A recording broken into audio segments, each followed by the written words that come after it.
There is a kind of silence that no longer exists in our age. We wake up to alarms, scroll through opinions, drown in the endless hum of information, yet feel more disconnected than ever from our own thoughts. The noise outside has become the echo of the noise within. Every notification, every headline, every emotional surge feeds a restless loop.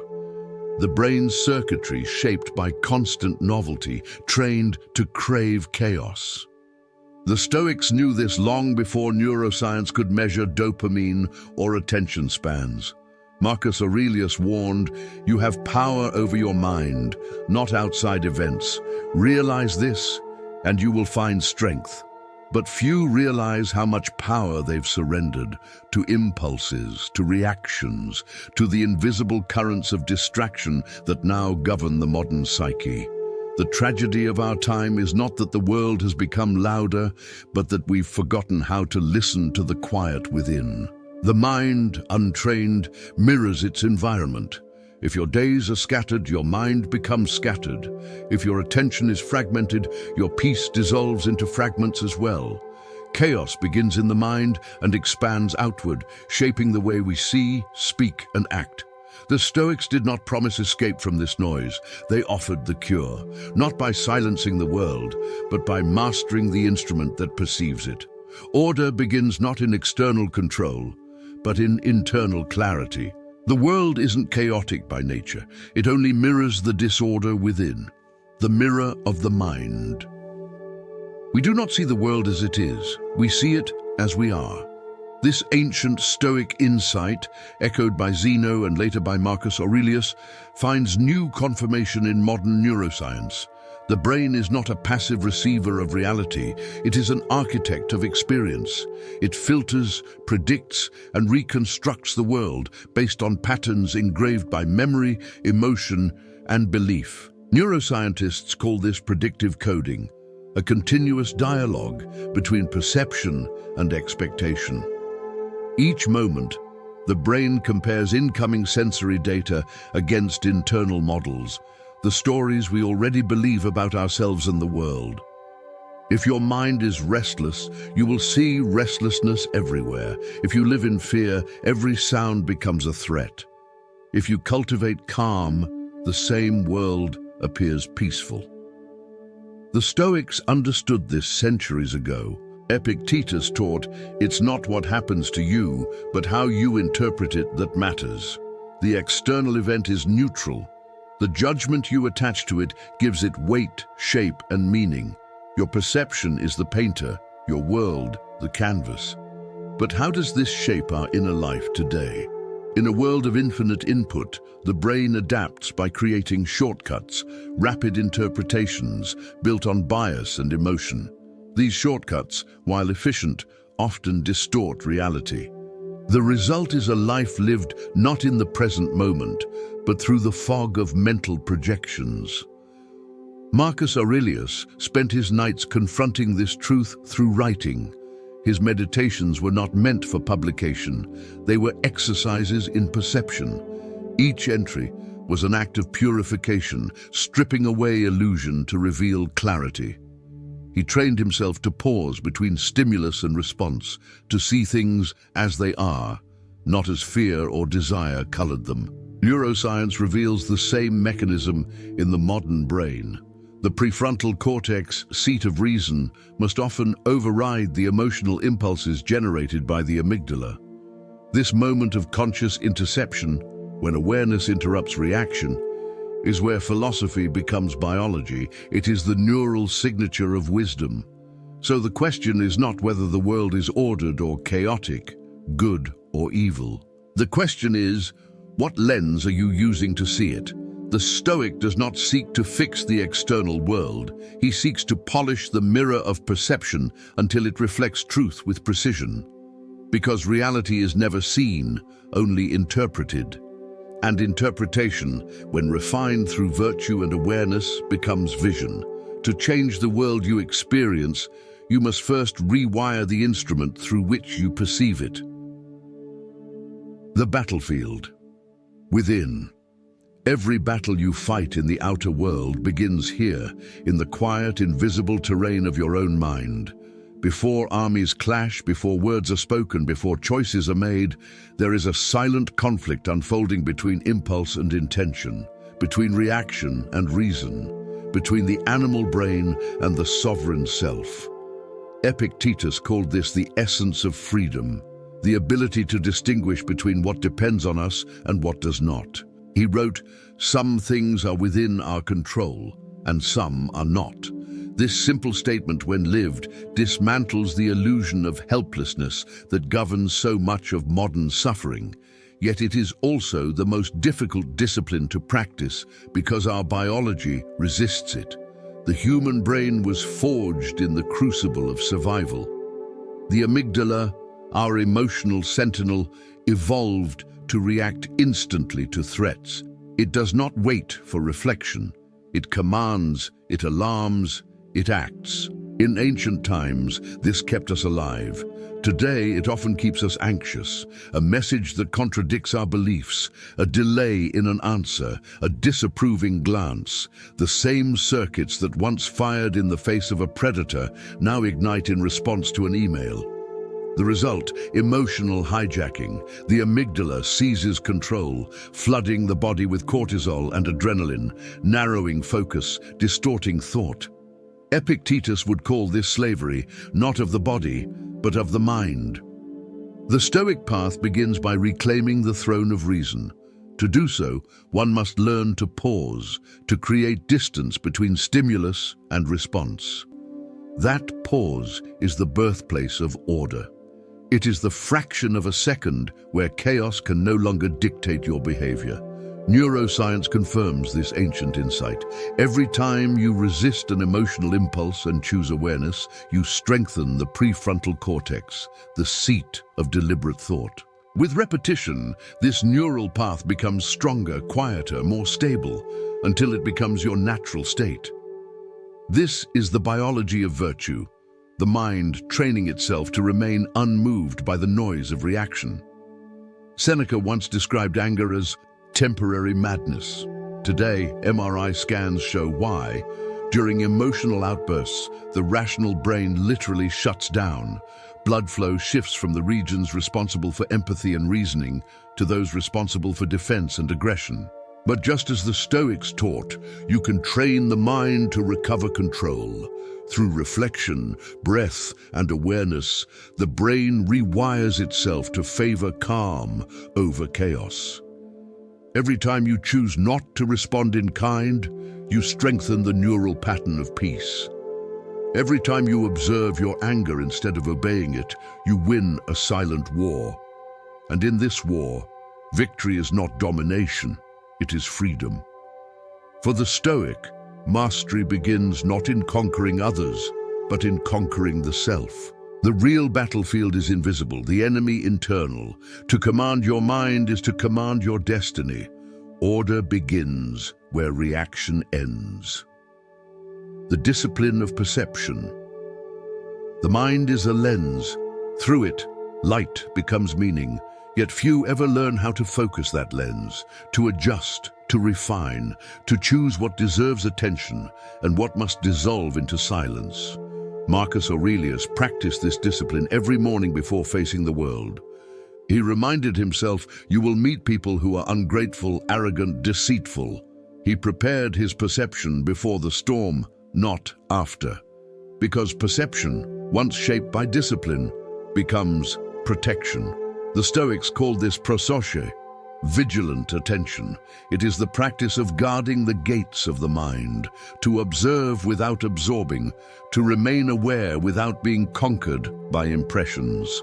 In modern neuroscience, this corresponds to attentional control, the brain's ability to direct focus toward chosen stimuli while filtering distractions. Andrew Huberman describes attention as a spotlight of neural energy. Wherever you direct that beam, the brain begins to change, literally reshaping its structure through neuroplasticity. Each repetition, each act of focus builds a stronger network. You become what you consistently attend to. This means that chaos is not just psychological, It is anatomical. A distracted mind wires itself for fragmentation. A disciplined mind wires itself for clarity. Every thought, every reaction is an instruction to your brain. Strengthen this. Build this. Over time, the architecture of your mind mirrors the quality of your perception. Marcus Aurelius understood this intimately. His writings are not grand theories, they are exercises in mental engineering. When insulted, he reframed. When overwhelmed, he zoomed out to contemplate the vastness of the cosmos. This act of reframing shifts not only perspective, but physiology. It activates regions of the prefrontal cortex associated with emotional regulation, dampening the amygdala's alarm. The same process that Stoics practiced through reason, neuroscience now maps through fMRI. Modern psychology calls this cognitive reappraisal.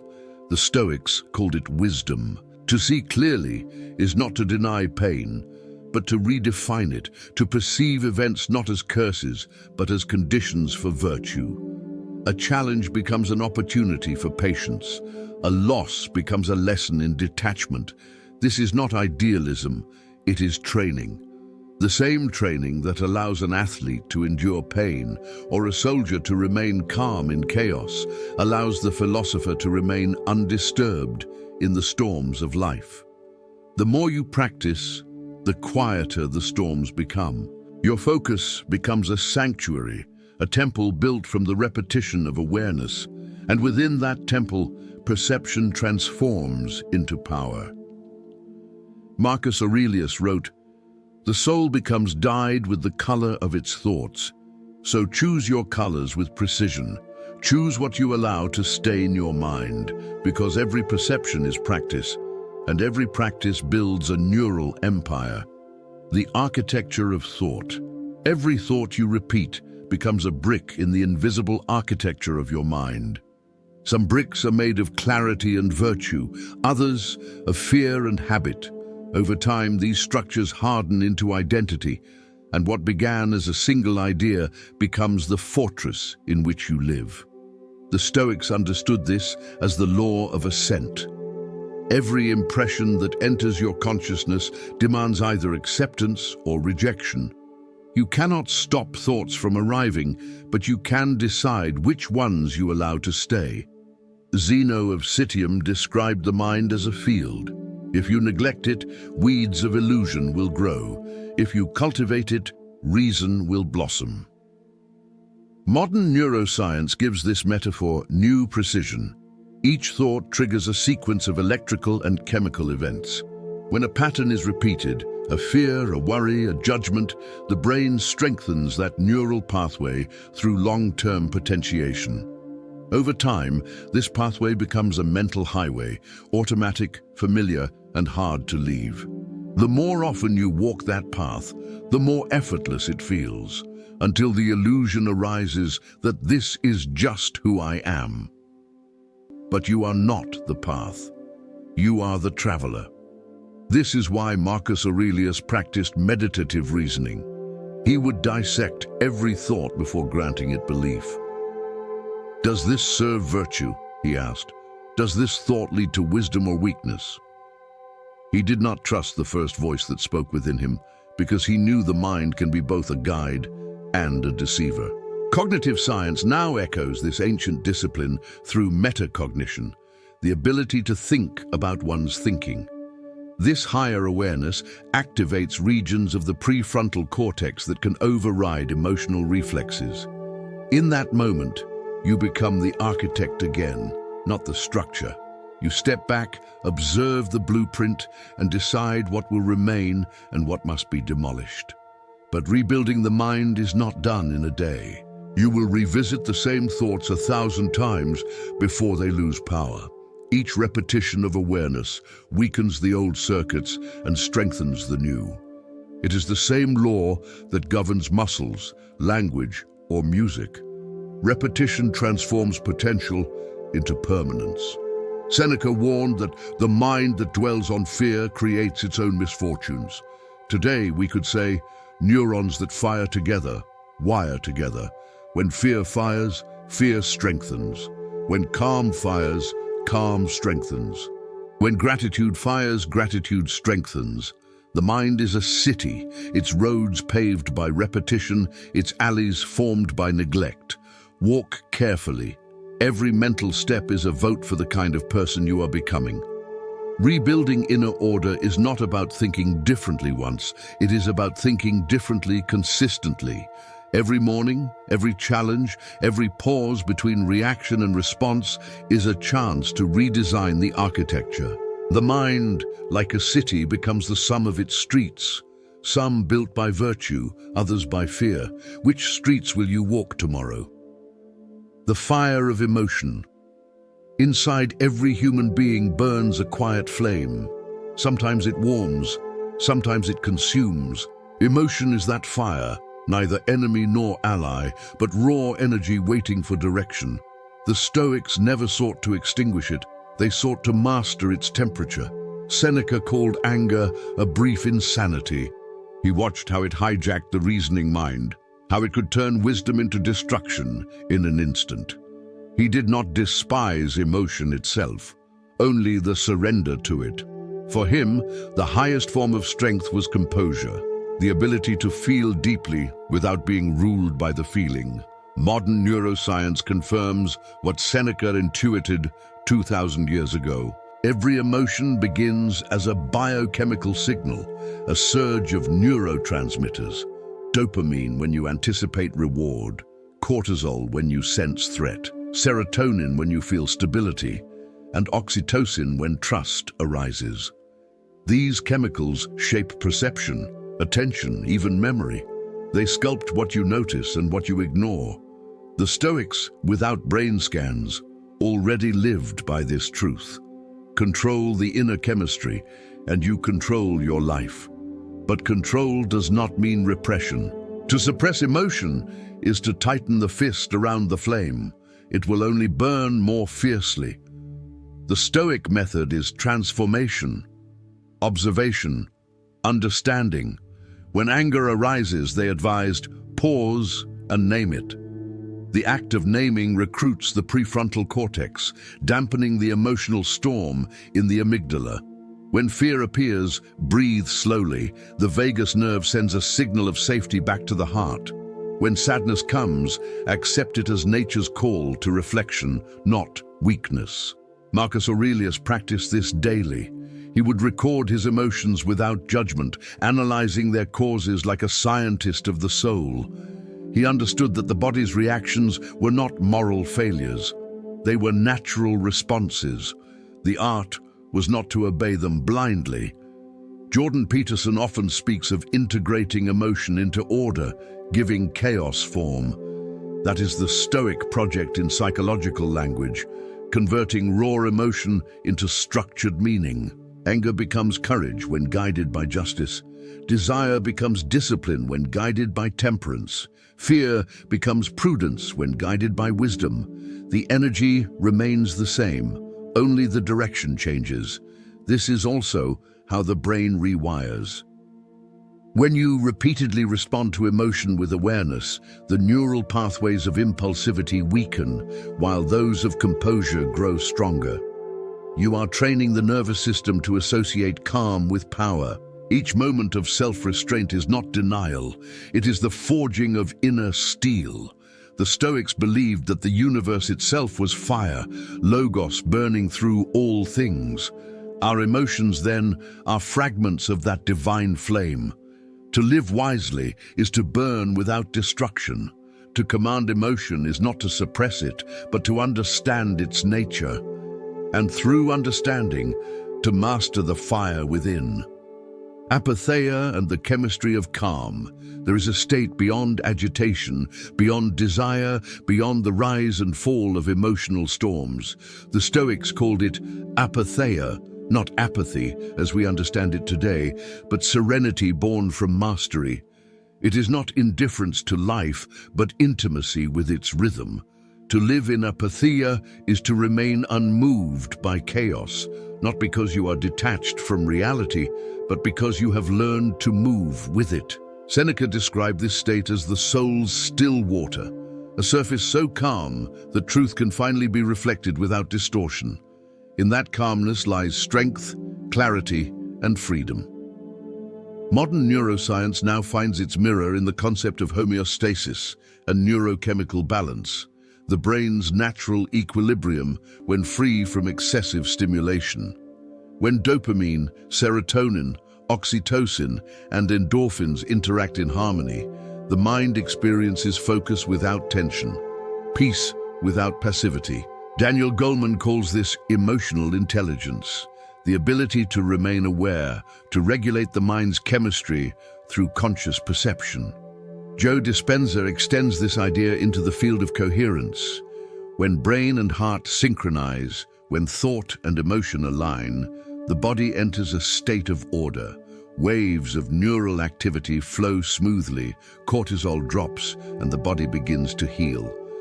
This is not mystical, it is physiological virtue. The Stoics reached the same conclusion through discipline rather than data. Epictetus taught that the true philosopher trains his mind as an athlete trains his body. Each day, he exposes himself to minor discomforts to strengthen inner balance.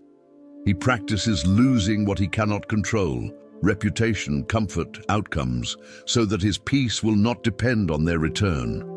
This repeated exposure conditions the nervous system to remain steady in adversity. Modern psychology calls this stress inoculation. Stoicism called it preparation for fate. Apatheia, therefore, is not numbness, it is lucid composure. It is the biological and spiritual synthesis of awareness and surrender. You feel everything, yet nothing owns you. The prefrontal cortex, trained by mindfulness and reflection, overrides the primitive circuits of panic. The breath slows, the body signals safety. Neurotransmitters stabilize, and within that biochemical harmony, a deeper harmony awakens, the kind Marcus Aurelius hinted at when he wrote, "Nowhere can man find a quieter or more untroubled retreat than in his own soul." When the Stoics spoke of living according to nature, this is what they meant, not rejecting emotion, but living in alignment with the design of the mind and body. Nature itself is tranquil in its order. Only the human ego resists its flow. To live without destructive passion is to cooperate with reality. In Apatheia, your perception becomes transparent. You see things as they are, not as your desires or fears color them. You begin to act from principle rather than impulse, from wisdom rather than need. That is where true calm is found, not in escape, but in participation without attachment. Peace is not the absence of emotion, it is the right relationship with it. And in that relationship lies the chemistry of freedom. The tyranny of dopamine. There is an invisible tyrant ruling modern life, not a political power, but a molecule. Its name is dopamine. It governs craving, motivation, and pleasure. It pulls the strings behind every scroll, every click, every burst of excitement that fades too quickly to remember. It whispers, "Just one more." The Stoics warned about this centuries before neuroscience gave the chemical a name. They saw how pleasure, unchecked, becomes dependence. How constant stimulation blinds the soul to meaning. Seneca wrote, "Nothing is enough for the man to whom enough is too little." He could not have imagined social media, caffeine, or streaming platforms, yet he described them perfectly. Dopamine is not evil. It is the brain's currency of anticipation, released not when you receive reward, but when you expect it. This makes it powerful, but also dangerous. Each time you chase novelty, your brain raises the threshold for satisfaction. The same hit that once brought joy now barely registers.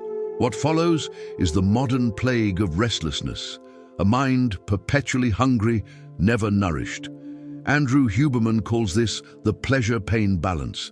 Every surge of dopamine is followed by a dip, a neurochemical debt. The more intense the pleasure, the deeper the valley that follows. Over time, the brain adapts by reducing its baseline levels. This is why overstimulated people often feel numb. Pleasure? repeated without pause, becomes the architecture of emptiness. The Stoics approached this from a moral dimension but reached the same result. They understood that indulgence enslaves the will.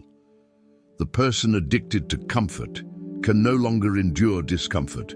The person addicted to praise becomes a servant of opinion, and the one addicted to distraction loses the ability to be alone and therefore to think. Dopamine, in its biological form, hijacks the same circuits that Stoic philosophy sought to liberate, the power of attention and intention. When the mind becomes dependent on constant stimulation, it forgets how to rest in stillness. It forgets the subtle pleasure of simplicity, the taste of plain water after thirst, the peace of a quiet morning. Marcus Aurelius reminded himself to return to simplicity, to the value of what is natural. In modern language, this is a call to reset your dopamine baseline, to allow the brain to recover from excess. Psychologically, this means reclaiming your relationship with reward. Instead of seeking constant spikes, learn to savor the absence of them. When you delay gratification, when you resist checking the phone, when you sit quietly while the mind screams for input, you are teaching your nervous system patience. You are rebalancing the pleasure-pain seesaw that addiction has distorted.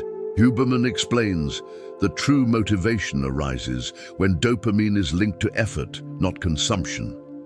The Stoics knew this intuitively. Joy must come from virtue, not indulgence.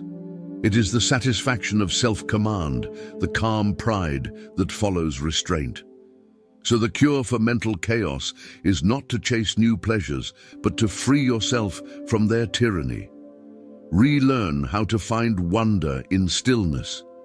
Rediscover satisfaction in discipline. Because when pleasure becomes constant, clarity becomes impossible. And without clarity, the mind forgets what it truly wants. The Stoic dopamine detox freedom begins with restraint. It is not the absence of desire, but the ability to direct it. The Stoics called this temperance, the deliberate act of mastering one's appetites before those appetites begin to master the mind. Today, we live in an age where the nervous system is constantly overstimulated. Every vibration in your pocket, every bright image on your screen, every minor victory in a virtual world triggers the same circuits of reward once reserved for survival. The mind has forgotten silence. The body has forgotten balance. And what was once exceptional has become ordinary, leaving the individual numb, restless, and perpetually seeking more. Cleanthes and Musonius Rufus offered an antidote long before the term dopamine detox existed. They called it voluntary discomfort, the practice of stepping away from pleasure to restore the strength of the will. Seneca fasted to remember gratitude. Epictetus walked barefoot in the cold to remind himself that comfort is not necessity. Musonius taught that simplicity sharpens virtue and that discipline, not indulgence, gives life its flavor. Modern neuroscience echoes this wisdom with precision. When you abstain from constant stimulation, the dopamine receptors in your brain begin to reset. The baseline level of satisfaction rises.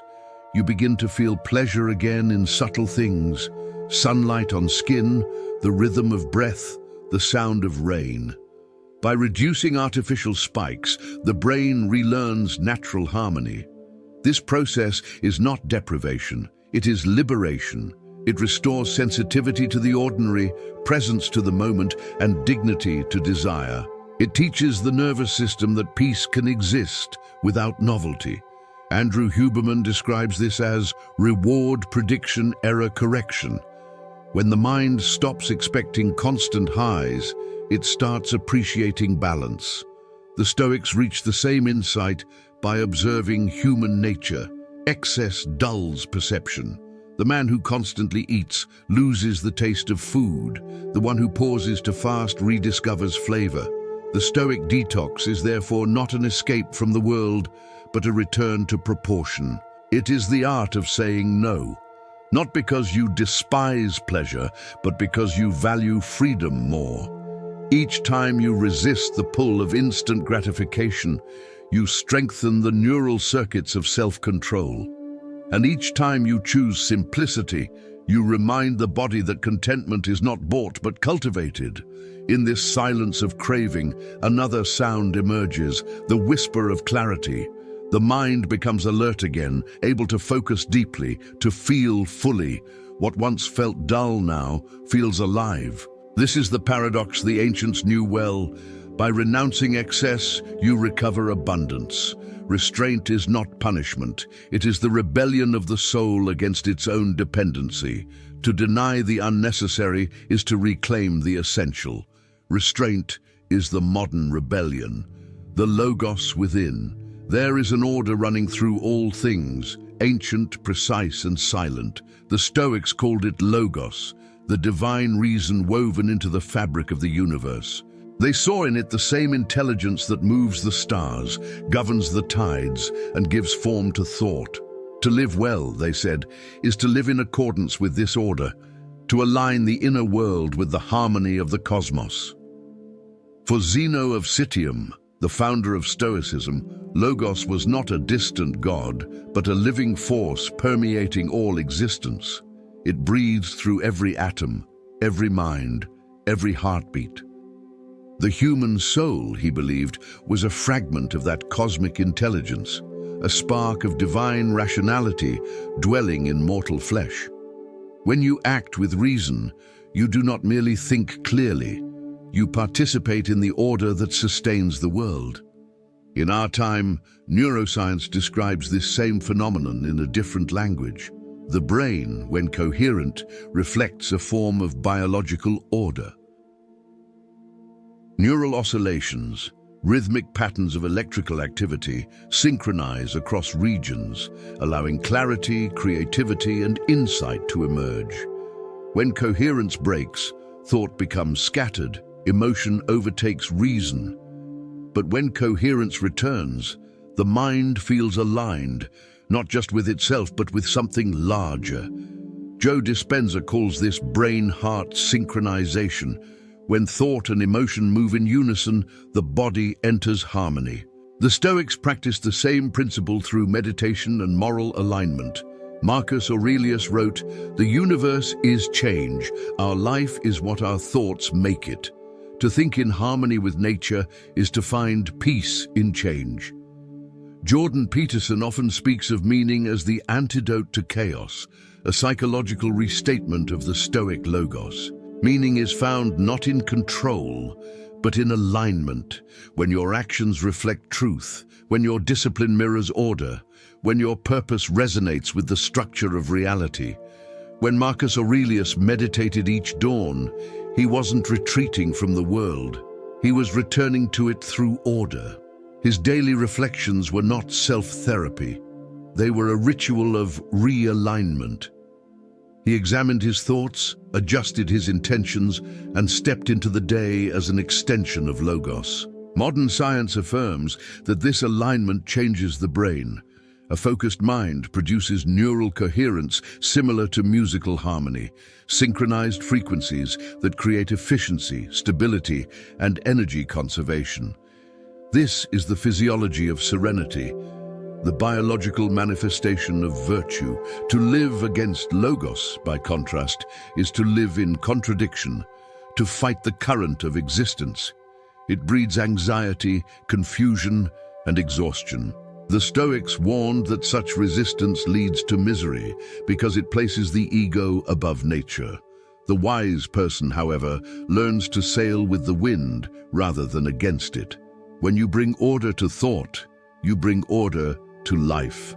When you live by reason, you align with the intelligence of the cosmos, and when your mind resonates with Logos, the world begins to reflect that harmony back to you. You are not separate from the universe. You are its echo. When your mind aligns with order, the world begins to reflect it. The art of internal order. Order begins where awareness meets intention. To the Stoics, the mind was not a mystery to be feared, but a workshop to be refined. They treated thought itself as a craft, a discipline of architecture, engineering, and maintenance. Every emotion, every impulse, every perception was a building block in the construction of character. Marcus Aurelius wrote his meditations as a form of daily repair.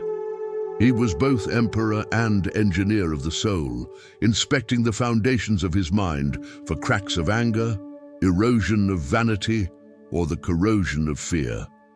Each reflection was a reinforcement of structure, a psychological act of masonry.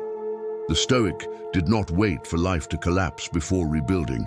He reinforced the walls of reason every morning. Modern psychology calls this process cognitive restructuring, the foundation of cognitive behavioral therapy, CBT. It is the deliberate act of identifying, challenging, and reframing distorted thoughts. Where the Stoic examined impressions, the therapist examines cognitive distortions. Both aim at the same target, replacing chaos with clarity.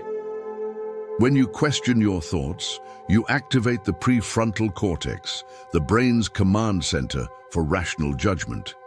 Each moment of self-observation strengthens this region and weakens the neural circuits of reactivity in the amygdala. Over time, awareness becomes not an effort, but a reflex. You learn to catch distortion in mid-flight, to pause before the storm, to redirect energy into meaning. This is the art of internal order, not to eliminate emotion, but to give it structure and purpose. Journaling, the Stoic ritual, serves this very function. When you write your thoughts, you externalize them. What was once tangled becomes visible. What is visible can be examined. What is examined can be changed. Writing creates distance between the thinker and the thought, a space where reason can breathe. Seneca called this practice cura animi, the care of the soul. Neuroscience confirms its power. Expressive writing reduces limbic activity, stabilizes cortisol, and enhances cognitive flexibility. The ancients also practiced visualization, not as fantasy, but as preparation. Epictetus taught students to imagine loss, insult, and hardship before they arrived. He called this premeditatio malorum, the premeditation of adversity. Modern psychology calls it stress inoculation, exposing the mind to imagined challenge so that reality feels lighter when it comes. Each of these practices, reflection, journaling, visualization, is a tool of mental architecture. Together, they form a system of order that the Stoics built centuries before therapy, before neuroscience, before self-help. Their method was not mystical, it was empirical. They observed cause and effect in the laboratory of daily life. To live as a Stoic is to become an artisan of attention. You are the architect, the builder, and the inhabitant of your inner city. Every thought is a brick, every judgment a column, every act of virtue a wall of stability against the winds of chaos. Journaling is not nostalgia, it is architecture. It is how you transform experience into structure, and structure into peace. The fortress of routine. Discipline is not punishment. It is protection. It is the quiet construction of stability in a world that rewards chaos. To the undisciplined mind, each day feels accidental, ruled by impulses, consumed by distractions.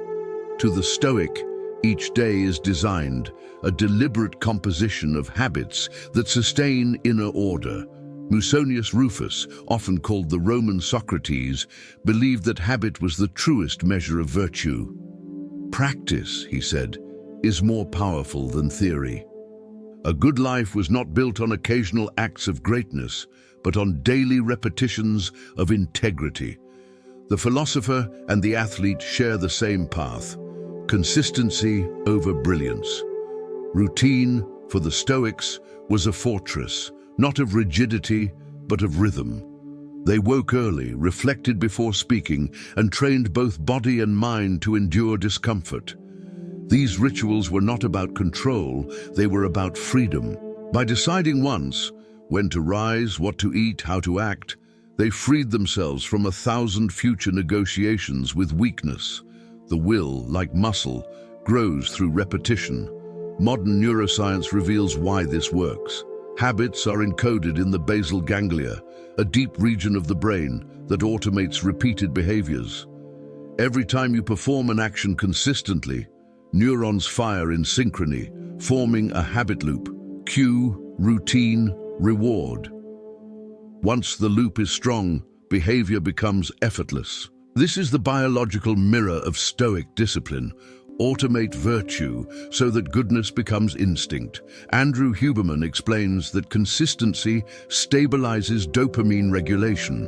The brain thrives on predictability. Steady routines reduce uncertainty and anxiety, creating a physiological sense of control.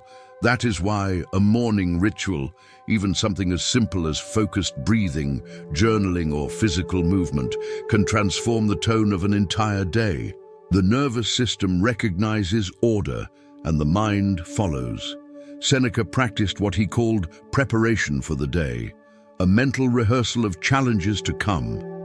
Marcus Aurelius began his mornings reminding himself that he would meet the ungrateful, the arrogant, the deceitful.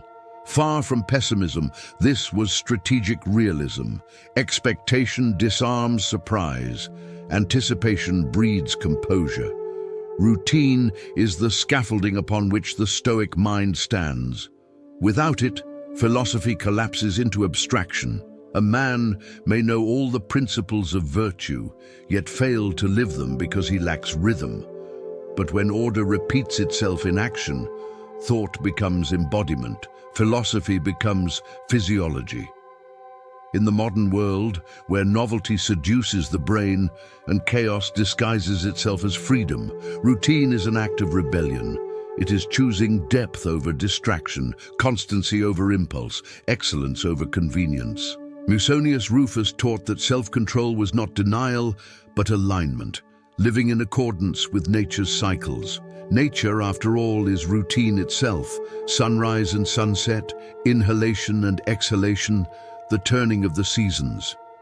When you create your own rhythm, you harmonize with this cosmic cadence.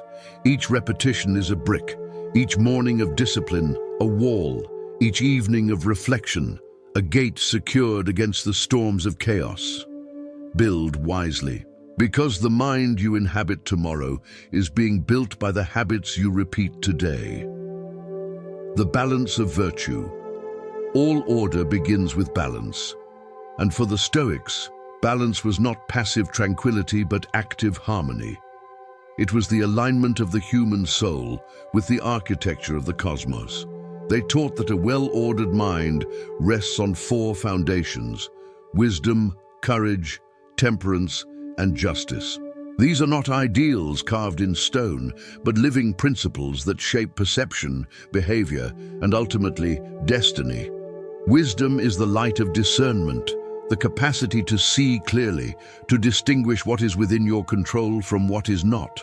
It sharpens judgment, guiding emotion like a steady hand on the reins. In neuroscience, wisdom finds its mirror in the prefrontal cortex, the region responsible for foresight, planning, and regulation. Each time you pause before reacting, each time you choose clarity over impulse, you activate this seat of wisdom.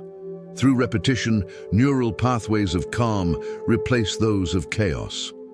Courage is the muscle of the mind, the willingness to face discomfort, uncertainty, and fear without retreat. The Stoics did not define courage as the absence of fear, but the mastery of it. Seneca wrote, "We suffer more often in imagination than in reality." Today, psychology calls this cognitive distortion, the tendency of the mind to exaggerate threats. Courage, therefore, is not blind daring. It is the disciplined calibration of fear, a balance between risk and reason. Temperance is the architecture of restraint. It teaches that pleasure, power, and even virtue must be moderated to remain pure. Marcus Aurelius reminded himself to take only what nature requires. In neural terms, temperance strengthens the anterior cingulate cortex, which monitors impulse and keeps the brain's reward system, dopamine and serotonin, in equilibrium. This equilibrium is the biological echo of Stoic serenity, chemistry aligned with principle. Justice is the outward expression of inner order. It is the understanding that the well-being of the self and the harmony of the whole are inseparable. Heracles envisioned humanity as concentric circles of belonging, from self to family to community to humankind. The Stoic cultivates empathy not through emotion alone, but through reasoned awareness. We share the same logos, the same breath of order that sustains the stars. Neuroscience affirms this too. Empathy lights up the mirror neurons and prefrontal regions that allow us to experience another's state as our own. Justice, then, is not moral theater. It is neural coherence extended beyond the self. Together, these four virtues form a living geometry. Wisdom gives direction, courage gives motion, temperance gives proportion, justice gives purpose. Remove one, and the structure collapses. Jordan Peterson often says that meaning emerges from responsibility. The Stoics would agree. Virtue is responsibility made visible, the act of ordering your inner world so that the outer world can trust your presence within it. When virtue governs thought, biology follows. The nervous system calms, the mind focuses, and behavior aligns with integrity. The Stoic does not chase perfection, but equilibrium, the steady pulse of virtue regulating emotion, thought, and action. This is not moral asceticism. It is the neurochemical rhythm of peace. Virtue, in its deepest sense, is not abstract morality. It is neurochemical equilibrium, the harmony between thought and biology, reason and instinct, self and cosmos. To live by virtue is to tune your life to the frequency of the universe. And in that resonance, both mind and matter find their order, the still point of power. Power is not noise, it is not speed, it is not the domination of one will over another. Power, in its purest form, is stillness, the immovable center around which chaos loses momentum. The Stoics called this inner sovereignty. Marcus Aurelius wrote, "Nowhere can man find a quieter or more untroubled retreat than in his own soul. In that retreat lies the most potent force in the universe, the capacity to remain unmoved while everything moves around you." Stillness, to the Stoic, was not passive rest, but active mastery. It was the conscious slowing of thought to observe reality without distortion. It was the ability to hold both joy and pain without being swallowed by either. In our age, where distraction masquerades as purpose, stillness is the rarest and most subversive form of power. Modern science confirms what philosophy always intuited: calm is control. When you breathe deeply and slow your thoughts, the parasympathetic nervous system activates. Heart rate drops, blood pressure steadies, cortisol decreases. The vagus nerve signals safety to the body, restoring equilibrium to the mind. Andrew Huberman calls this the physiological sigh, 2 inhalations followed by a slow exhalation. It resets the brain's stress circuitry, clearing space for reason to return. This simple act of breath is the modern expression of Stoic meditation, a dialogue between body and logos. Seneca practiced this discipline of silence daily. He believed that speech should follow clarity, not precede it. Epictetus compared the mind to a jar of muddy water. Agitate it and the dirt rises. Let it stand and it clears on its own. Neuroscience calls this default mode regulation, the process by which a quiet mind restores cognitive efficiency and emotional stability. Stillness does not mean absence of thought. It means mastery of its rhythm. Like the ocean beneath a storm, the Stoic mind allows waves to form on its surface, but remains undisturbed at depth. In this state, reaction transforms into observation, and observation into wisdom. This is what Daniel Goleman describes as emotional regulation, the capacity to witness one's inner state without surrendering to it. The modern world teaches acceleration. The Stoic teaches deceleration. When the world rushes, pause. When emotion rises, breathe. When chaos demands your attention, remember that silence itself can be an act of defiance. Every moment you remain calm in the face of provocation, you reclaim a piece of your freedom from the machinery of reaction.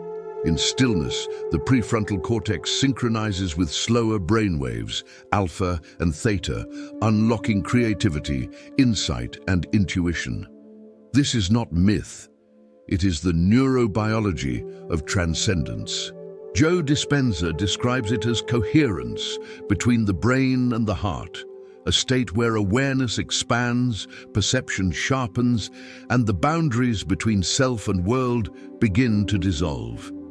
The Stoics experience this as communion with Logos, the moment when human reason aligns perfectly with universal order. To the untrained, stillness looks like inaction. To the wise, it is preparation. It is the sharpening of the sword before the battle, the breath before the word, the pause before the choice that defines destiny. Stillness is not escape, it is command. It is the moment when you become larger than your impulses, quieter than your fears, and stronger than circumstance itself. At the still point of power, chaos loses its leverage. And in that silence, you discover what has always been true, that strength, discipline, and wisdom are not separate virtues. They are the same current flowing through the calm mind. The inner republic, imagine your mind as a city. Every thought is a citizen, every emotion, a movement of the crowd, every impulse, a voice rising in the public square. Without order, that city falls to noise, division, and decay. But under the guidance of reason, discipline, and virtue, it becomes a republic, governed not by chaos, but by wisdom. Marcus Aurelius saw himself not merely as emperor of Rome, but as the ruler of this inner city. Each morning he reminded himself that governance begins within. A man, he wrote, is ruled by his thoughts. The Stoic path is not about control in the political sense, but in the ethical one. The establishment of justice between your desires and your duties, your fears and your values. This is the final cure for mental chaos, internal governance. A republic of the soul, where reason is law, virtue is policy, and serenity is its natural order. Modern psychology confirms what Marcus knew intuitively. When the mind is aligned around coherent values, mental conflict decreases. The anterior cingulate cortex, responsible for detecting contradictions, calms when beliefs, goals, and actions match. The brain literally rewards integrity with chemical peace. Dopamine for meaning, serotonin for stability, and oxytocin for trust. First toward others, then toward oneself. The Stoics called this harmony eudaimonia, human flourishing through alignment with nature and virtue. It was not happiness in the modern sense, but wholeness. A state in which thought, emotion, and action no longer pull in different directions. The Stoic no longer lives at war with himself, but order, once built, must be maintained. Like any city, the inner republic demands daily vigilance. Epictetus urged, "Be your own examiner. Reflect on your laws, review your judgments, replace corruption, resentment, envy, self-pity with the clear language of reason." The Stoic practices introspection not as self-criticism, but as governance, the renewal of laws that keep peace within the mind's borders. And when storms come, when fate shakes the walls of your composure, remember what both philosophy and neuroscience affirm: stability is not the absence of disturbance, but the capacity to return to equilibrium. The brain, like the Stoic, adapts. Neuroplasticity ensures that even after chaos, the circuits of calm can be rebuilt stronger than before. So govern your mind as Marcus governed his empire, not with tyranny but with justice, not through fear but through order. Every choice is a policy, every habit a law, every act of discipline a form of leadership over yourself. The outer world will never be entirely peaceful, but when the inner republic stands firm, when your thoughts obey wisdom and your emotions serve purpose, the noise of the world loses its dominion. This is the Stoic cure for mental chaos. Order your mind, and the world will follow. Strength in stillness, power in discipline, wisdom in action.